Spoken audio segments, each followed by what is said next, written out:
Hello everybody, it's Cora from The Decorating Housewife. It's so good to see you. I hope everybody is doing well. Today's video is going to be about making a triptych for my nativity scene. Now, if you don't know what a triptych is, it's basically 3 panels or a picture, and it's considered an altarpiece or a backdrop for your nativity scene. And I've been doing a lot of research on these triptychs, and they're quite beautiful. They're very old, Renaissance, 14th century works of art, and you're going to really like how it's going to turn out, because it's actually quite beautiful to look at and makes a gorgeous backdrop for your nativity scene.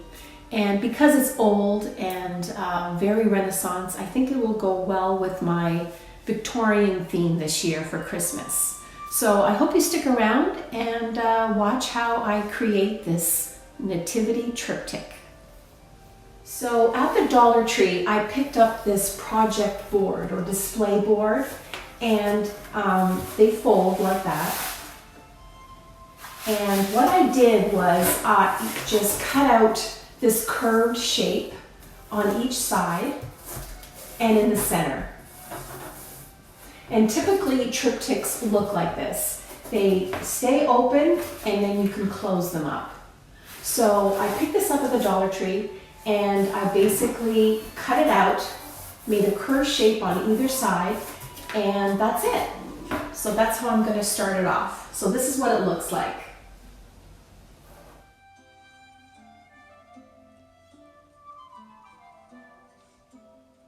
So then I was wondering, well, how am I going to make that art that's in those triptychs? How am I going to create that? It's going to be really hard for me to paint masterpieces, right? And I looked up some prints on Amazon and from the Renaissance period, but they're pretty expensive, and I didn't want to spend too much on this project. So I went on Temu and I found this beautiful Renaissance art fabric, and it's just gorgeous. It's huge. Let me show you. I don't even know if I can show you the whole thing because it's so big, but this is what it looks like. Isn't it gorgeous? Beautiful muted colors. It's just huge.